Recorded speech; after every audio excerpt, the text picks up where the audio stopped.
tayo sa Diyos, ang araw niya'y malapit na. Maghintay tayo sa Diyos, puso natin ay ihanda. Maghintay tayo sa Diyos, puso natin ay buksan na. Sa ngalan ng Ama, ng Anak, at ng Espiritu Santo, Amen. sumainyo ang Panginoon. At sumainyo rin. Mga kapatid, hindi natin maiiwasan na dahil tayo ay tao, na tayo magkakamali, tayo'y manghihina, at tayo'y masasaktan sa mga iba't ibang problema at pagsubok sa buhay. Remember that. Because you are human, you are prone to mistakes. You are prone to get hurt. Pero anong lakas natin? Walang iba kung hindi ang Diyos. Pwede tayong humarap sa ating mga problema. Pero malalampasan lang natin yan. Magtatagumpay lang tayo kung tayo ay mananatiling tapat at sumusunod sa Diyos. Kung paano ang martir, ang dalaga na ating inaalala sa ngayong araw, ang kapistahan ni Santa Lucia, naging matatag siya kahit na siya'y pinahirapan. Sinunog ang kanyang katawan. Pero isang himala, milagro, biglang gumaling ang kanyang nasunog na balat. Kaya naman, para tuluyan na siyang patayin, sinaksak ang kanyang leeg.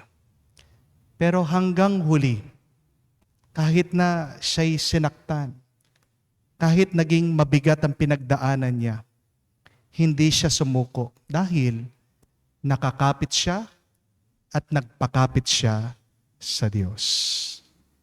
Kaya hingin natin ang grasyang ito, mga kapatid, naway tayo'y palaging lumapit, maging matapat sa Diyos, at anuman ang ating pangangailangan, pupunuin niya. Anuman ang ating problema, tutulungan niya tayo. Tayo magpakumbaba sa mga panahon na kung saan nagkaroon tayo ng mga palusot, gumawa tayo ng mga dahilan para hindi maging tapat sa kagustuhan ng Diyos. Inaamin ko Inaamin ko sa makapangyarihang Diyos at sa inyo mga kapatid na luba akong nagkasala sa isip, sa salita at sa gawa at sa aking pagkukulang. Kaya isinasamo ko sa mahal na Birhen Maria, sa lahat ng mga anghel at mga banal, at sa inyo mga kapatid na ako'y ipanalangin sa Panginoon ating Diyos. kaawaan tayo ng makapangyarihang Diyos, patawarin tayo sa ating mga kasalanan, patnubayan tayo sa buhay na walang hanggan. Amen. Panginoon, kaawaan mo kami. Panginoon, kaawaan mo kami. Kristo, kaawaan mo kami. Kristo, kaawaan mo kami. Panginoon, kaawaan mo kami. Panginoon, kaawaan mo kami. Manalangin tayo. Ama naming makapangyarihan, ang pagdalangin ni Santa Luciang dalaga at martir ay siya nawang tumangkilik sa amin upang ang pagdiriwang namin ngayon sa kapanganakan niya sa kalangitan ay siya ring aming makitang para sa amin kailanman. Sa pamagitan ni Jesucristo, kasama ng Espiritu Santo, magpa sa walang hanggan. Amen.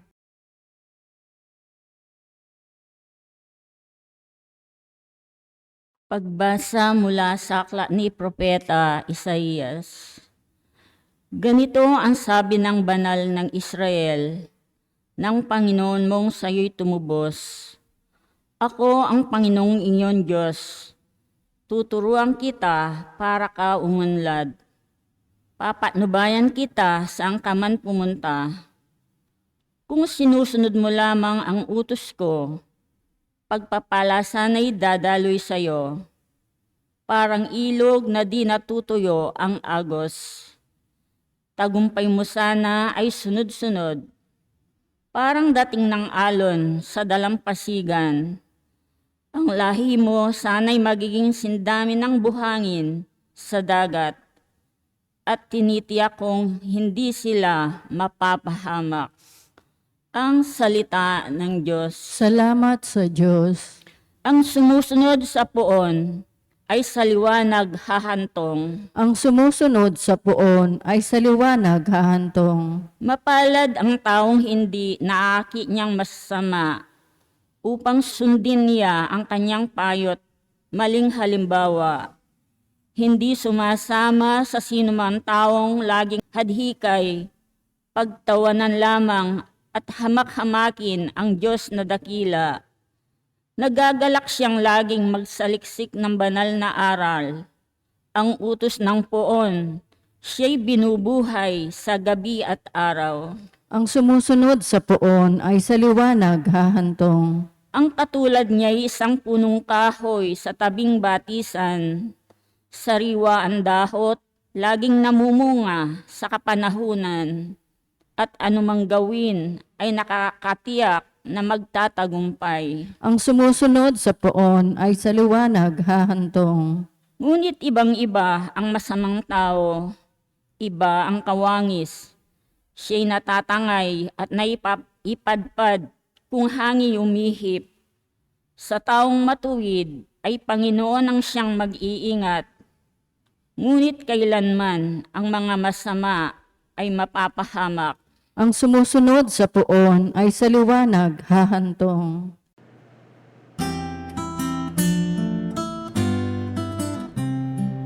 Alleluia, alleluia, alleluia, alleluia, alleluia,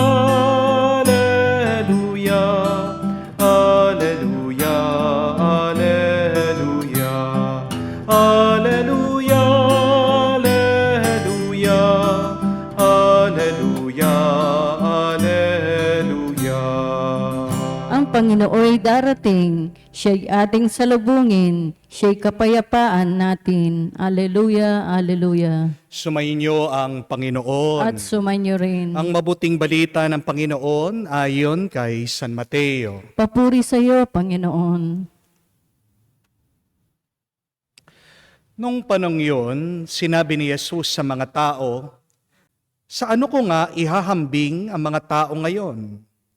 Katulad sila ng mga batang nakaupo sa plaza at sumisigaw sa kanilang mga kalaro. Tinutugtugan namin kayo ng plauta, ngunit hindi kayo sumasayaw. Nanimbitan kami, ngunit hindi kayo tumangis. Sapagkat naparito si Juan na nag-ayuno at di umiinom ng alak at sinabi nila, inaalihan siya ng demonyo. Naparito naman ang anak ng tao na kumakain at umiinom at sinabi naman nila, masdan niyo ang taong ito, matakaw at naglalasing, kaibigan ng mga publikano at mga makasalanan. Gayunman ang karunungan ng Diyos ay magpapatunay na tama sa pamamagitan ng kanyang mga gawa." Mga kapatid, ang mabuting balita ng ating Panginoon. Pinupuri ka namin, Panginoong Esukristo. Magandang araw po muli sa inyong lahat. Magandang araw po, Father. People will always find an excuse not to do the right thing. Kahit na alam ng tao ang tama, madalas may dahilan siya palagi para hindi gawin ito. Amen? Nung pong seminarista kami, nung nag-aaral po kami sa pagkapare, meron pong isang maliit na tindahan sa labas ng aming pinag-aaralan. Doon po kami madalas kumakain, nagmimerienda. Nung isang araw, hindi ko po makalimutan ito, lumabas kami nung kaibigan ko, ngayon pari na rin, si Father Nitoy, at bumili kami ng makakain namin. Habang kami ay nagmimerienda, meron pong isang matanda na nakamotor. Bumaba, bumibili siya doon sa tindahan. Napakapayat po nitong matanda. Halatang halata na malnourished siya. At sabi niya na medyo galit pa, "Pabili nga! ng Red Horse. Sabi niya. Wala sa mood. Medyo mainitin ang ulo. At sabi pa niya, Masakit kasi ang tiyan ko eh. kaya naman po nagtitinda, binigyan ng alak itong tao. Ito naman kaibigan ko, hindi ko ba alam, pakialamero. Sinabihan ba naman yung matanda? Sabi niya, Tay, kung pong masakit yung tiyan niyo, hindi po alak ang gamot. Lalo pong sasakit yung tiyan niyo. Kung gusto niyo po na maalis ang sakit ng tiyan niyo, bumili kayo ng Diatabs, ng Imodium o Buscopan. At mas maganda, kumain na lang kayo ng tinapay. Kaya siguro sumasakit yung tiyan niyo, baka walang laman ito. Lalong mangangasim ang sikmura niyo. Sabi po ng kaibigan ko, napakialamero. At itong matanda, pagkatapos kinuha itong beer at iniinom, pagkababa, sinabihan, galit na galit ang aking kaibigan. Huwag mo akong pakialaman. Dito akong masaya. Naaalis ang sakit ng tiyan ko dito. Ayan, sabi ko sa kanya, nagalit pa sa'yo, pinagalitan ka. Pero, tama nga naman siya, yung kaibigan ko.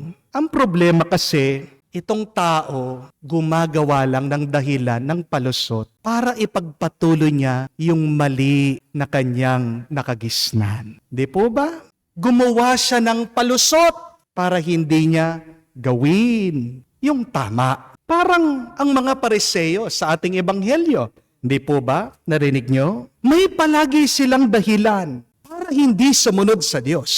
Nung dumating po si Juan Bautista, nag-aayuno siya, hindi siya kumakain. Ano ang sabi ng mga Pariseo, ng mga Hudyo tungkol sa kanya? Inaalihan daw siya ng demonyo, nasisira ang kanyang ulo.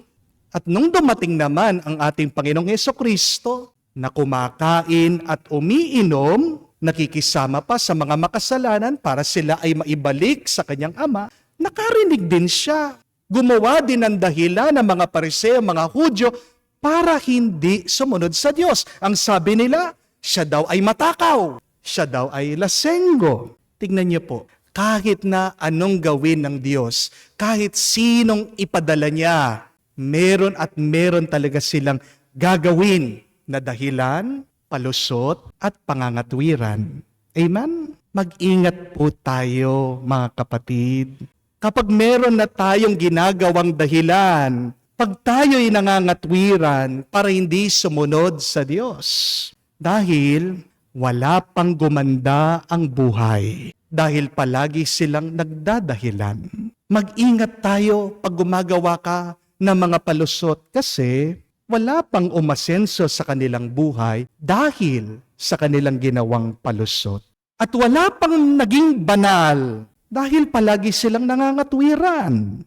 My dear friends, your excuses will not connect you to your destiny.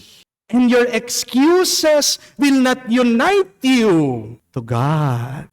Remember this, my dear friends. Nobody has become great because of an excuse. Nobody has become wealthy because they made an excuse. And it will be very difficult to you to become holy if you keep on making a lot of excuses. John Maxwell beautifully said one time, you can go from failure to success, but never from an excuse to success. Ang ganda po, no? Mahirap magtagumpay sa buhay.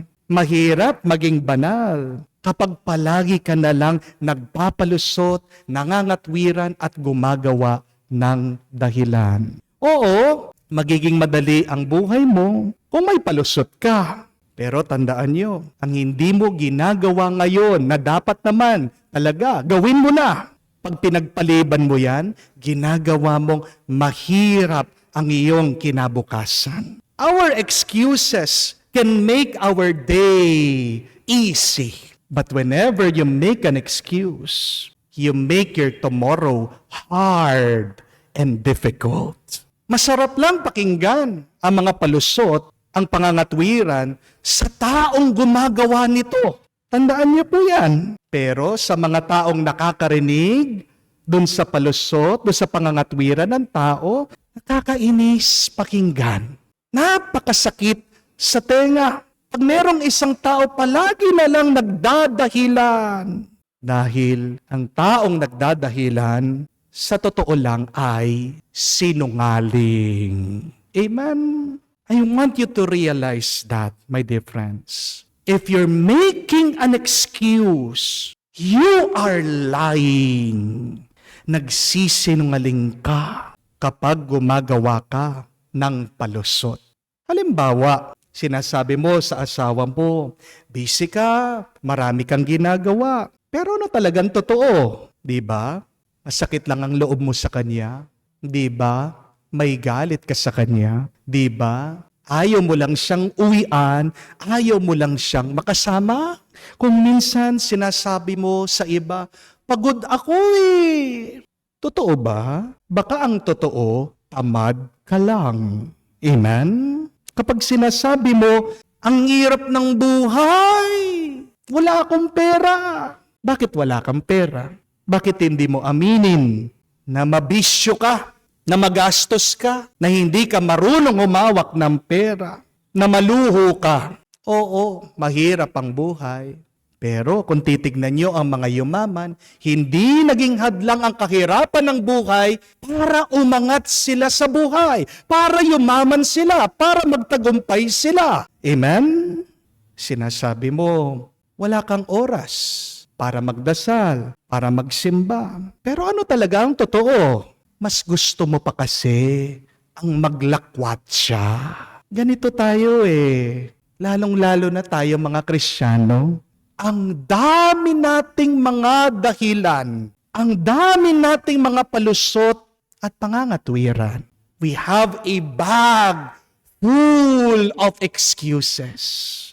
What's in your bag of excuse? Tanong mo nga sa sarili mo. Ano yung mga paborito mo na lang ginagawang palusot at dahilan na sinasabi sa ibang tao? My dear friends, it will be very difficult for you to follow God if you begin always with an excuse. Amen? Alam niyo po kung ano ang pinakadelikadong at nakakatakot na ugali? Ito, tandaan niyo. Yung palagi ka na lang nagdadahilan sa iyong buhay at pagkatapos nagrereklamo ka pa. That is a very deadly combination. When you have a lot of excuses and then you complain and complain about things. If that is your attitude, you will never go far in life. You will never be happy in life. You will never find peace in life. Amen? The question is, how can we remove this attitude of making excuses? The answer is simply love more. Simply love truly. Simply love faithfully. Because remember, my dear friends, love finds a way, but indifference always finds an excuse. Ang ganda po, no? Uulitin ko po yun. Love finds a way always, but indifference always finds an excuse. Kapag tunay ka nagmamahal, tapat, lubos, hindi ka gagawa ng palusot. Hindi ka maghahanap ng dahilan. Ang hahanapin mo, paraan. Pero kung wala ka talagang pakialam, okay lang sa'yo ang magsinungaling. Okay lang sa'yo hindi maging totoo. Pag wala ka talagang pagmamahal, wala kang gagawin. Papabayaan mo na lang. Amen? Magdasal po tayo, mga kapatid. Naway turuan tayo ng Diyos na magmahal na tunay para matigilan natin ang ating pagpapalusot na lang araw-araw. Hindi pangangatwiran ang kailangan ng Diyos. Ang kailangan ng Diyos sa atin, katapatan. Amen? Kung gusto mo ng isang magrasyang buhay, tandaan mo, kailangan mo isang buhay ng pagsunod, hindi palusot. Amen. may pananampalataya, ilapit natin ang ating mga kahilingan sa amang nagnanais na ang lahat ng tao ay nagpapaunlak sa kanyang paanyaya sa piging ng buhay na walang hanggan sa langit. Ating sabihin, Panginoon, dinggin mo kami. Panginoon, dinggin mo kami.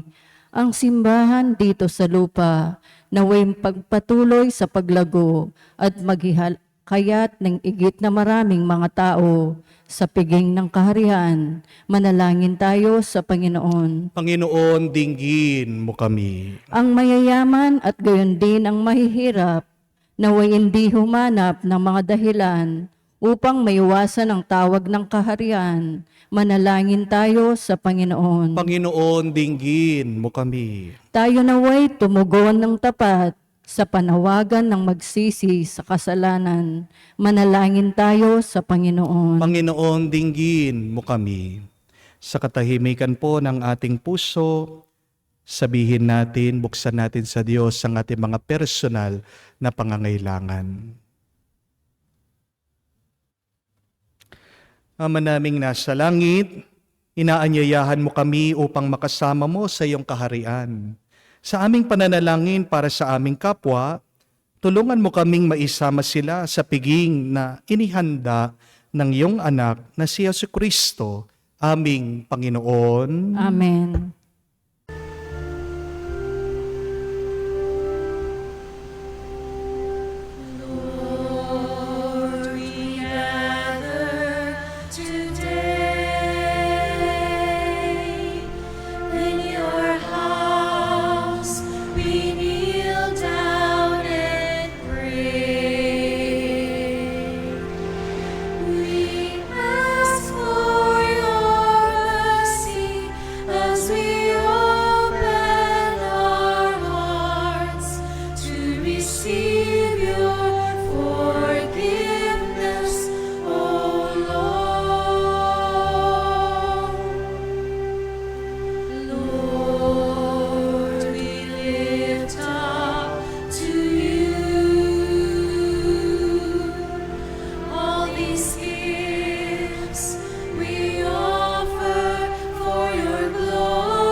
Manalangin kayo mga kapatid, para ang ating mga paghahain ay kalugdan ng Diyos amang makapangyarihan. Tanggapin nawa ng Panginoon itong paghahain sa iyong mga kamay, sa kapurihan niya at karangalan at sa ating kapakinabangan at sa buong sambayanan niyang banal.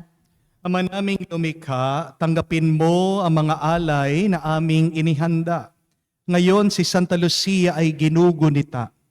Kasihan mo ang mga ito katulad ng iyong pagkalugod sa nagpakasakit na martir sa paninindigang lubos. Sa pamamagitan ni Jesucristo kasama ng Espiritu Santo, magpa sa walang hanggan. Amen. Sumainyo ang Panginoon. At sumainyo rin. Itaas sa Diyos ang inyong mga puso at diwa. Tinaas na namin sa Panginoon. Pasalamatan natin ang Panginoong ating Diyos. Marapat na siya ay pasalamatan. Ama naming makapangyarihan, tunay nga marapat ikaw ang aming pasalamatan. Ngayon sa aming kagalakan, na si Santa Lucia ay parangalan. Siya'y kapanalig naming may paninindigan na ikaw ay ipahayag kahit na siya'y mamamatay, sapagkat minarapat mong kanyang matularan. Ang inyong anak na naghain ng sariling buhay, tulad ng naganap sa iyong anak, ay dugo ng mga martir, ay dumanak. Hindi dahil sa katatagang likas, kundi dahil sa iyong bigay na lakas. Kaya kaisa na mga anghel nagsisiawit ng papuri sa iyo na walang humpay sa kalangitan. Kami nagbubunyi sa iyong kadakilaan.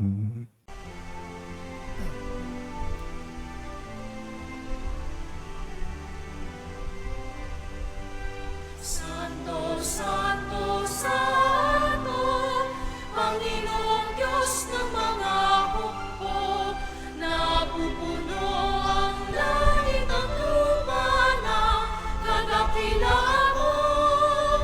Hosana, Hosana, sa kaitaasan, pinagpala ang naparirito sa ngalan ng Panginoon.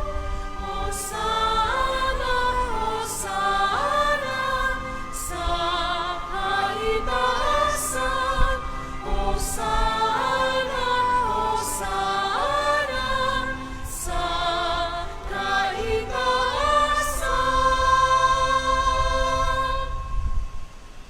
Ama naming banal, ikaw ang bukal ng tanang kabanalan.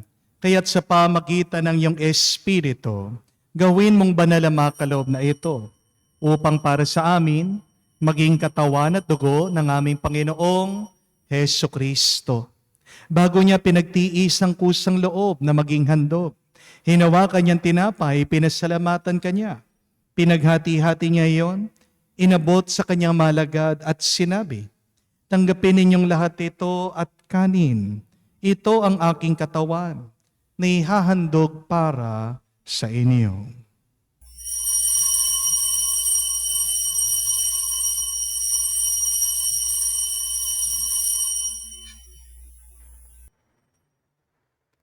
Gayon din naman, nung matapos ang hapunan, hinawakan niyang kalis.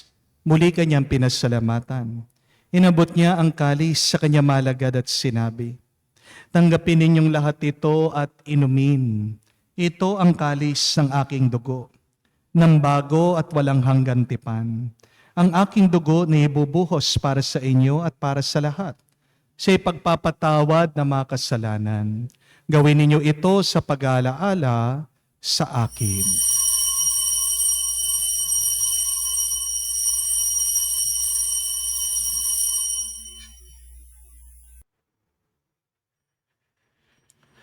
Ang misteryo ng pananampalataya. Aming ipinahayag na namatay ang iyong anak, nabuhay bilang Mesiyas at magbabalik sa wakas para mahayag sa lahat. Ama, ginagawa namin ngayon ang pag-alaala sa pagkamatay, muling pagkabuhay ng iyong anak. Kaya tiniyalay namin sa iyong tinapay nagbibigay buhay at ang kalis na nagkakalob ng kaligtasan.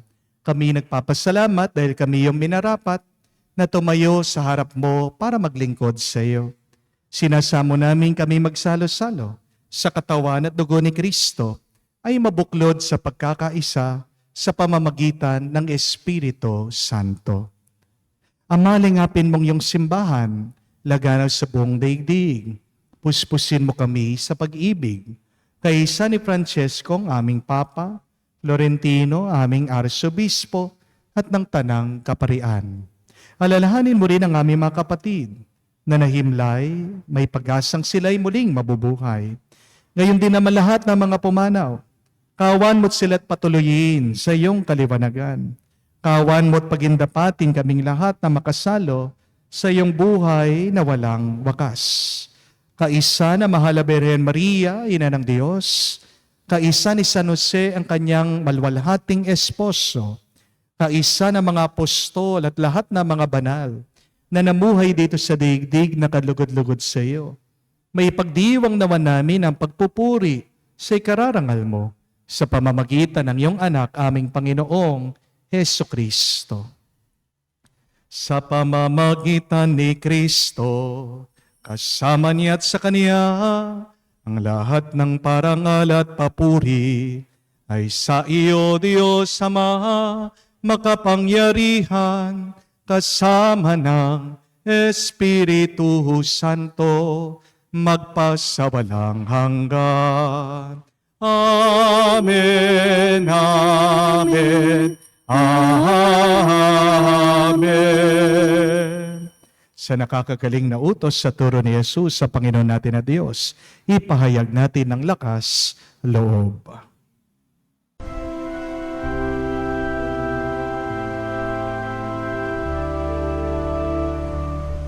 Ama namin, sumasalangit ka, sambahin ang ngalan mo, mapasa amin ang kaharian mo, sundin ang loob mo dito sa lupa para lang sa langit. Bigyan mo kami ngayon ng aming kakanin sa araw-araw. At patawarin mo kami sa aming mga sala para ng pagpapatawad namin sa nagkakasala sa amin. At huwag mo kami ipahintulot sa tukso, at iadya mo kami sa lahat ng masama. Hinihiling namin kami adya sa lahat na masama, pagkalooban ng kapayapaan araw-araw, iligtas sa kasalanan, at ilayo sa lahat ng kapahamakan, samantalang aming pinanabikan ang dakilang araw ng pagpapahayag ng tagapagligtas naming si Heso Kristo. Sa pag-idiyo ang kaharian at kapangyarihan at ang kapurihan magpakailanman. Amen. Panginoong Yesu Kristo, sinabi mo sa iyong mga apostol, kapayapaan ang iniiwan ko sa inyo. Ang aking kapayapaan binibigay ko sa inyo. Tungyan mo ng aming pananampalataya, huwag ang aming pagkakasala.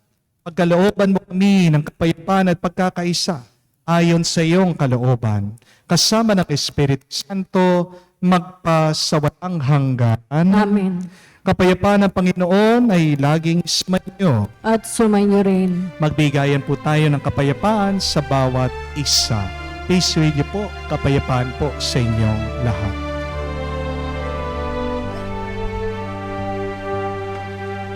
Kordero ng Diyos na nag-aalis ng mga kasalanan ng sanlibutan,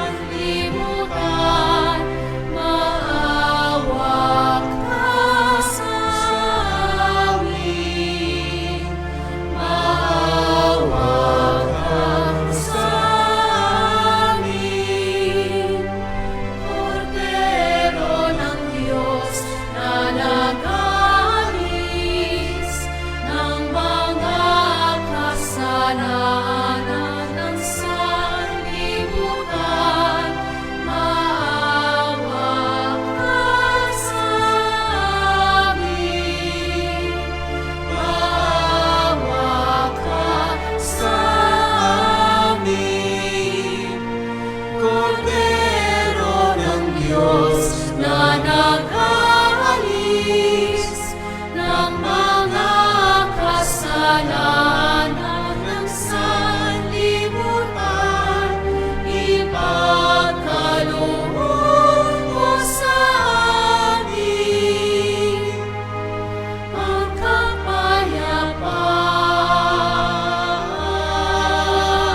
Mga kapatid, naririto ang ating Panginoong Kristo, ang Kordero ng Diyos. Siyang nag-aalis sa mga kasalanan ng sanlibutan. Mapalad tayong lumalapit sa piging ng Kordero. Panginoon, hindi ako karapat-dapat magpatuloy sa iyo, ngunit sa isang salita mo lamang ay gagaling na ako.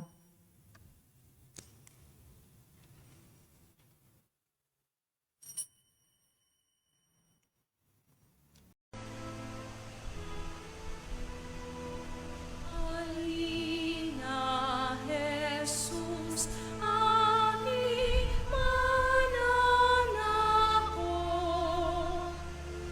Dusa ng iyong bayan, masta't abot-abot.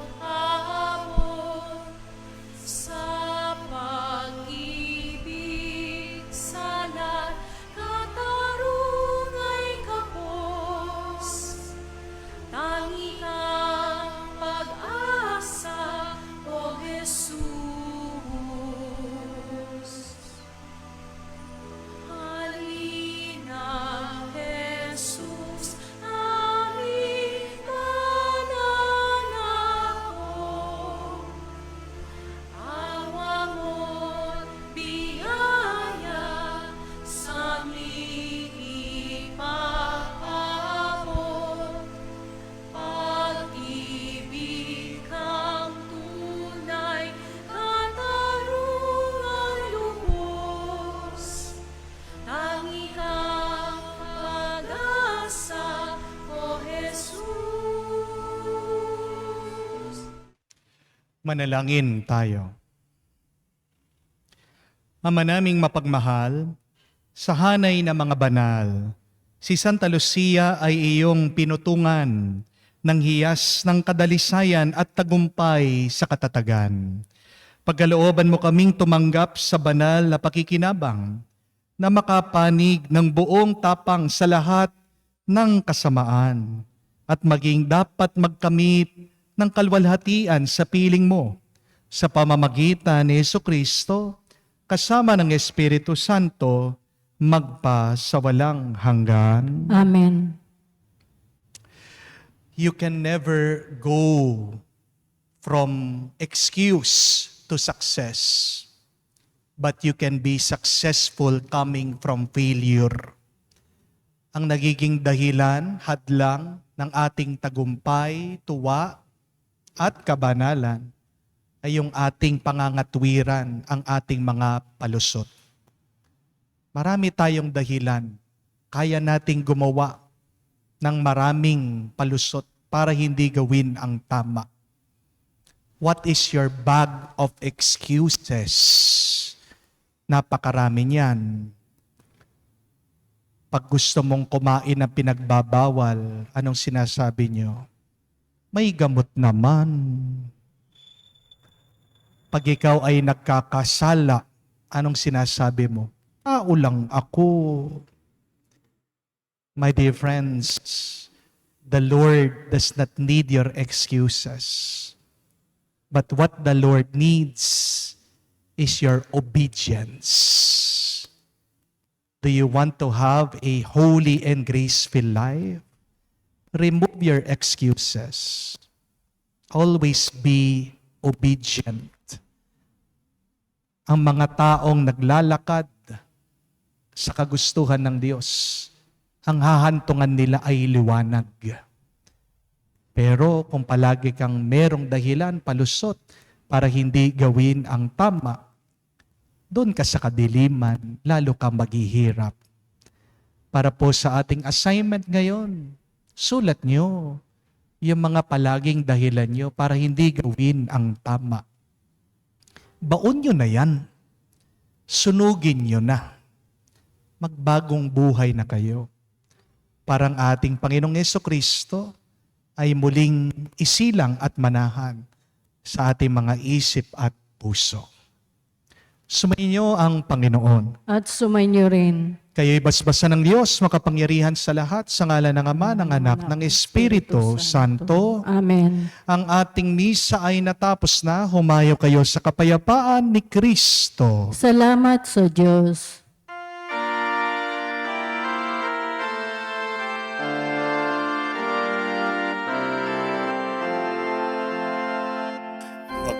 ay tayo sa Diyos.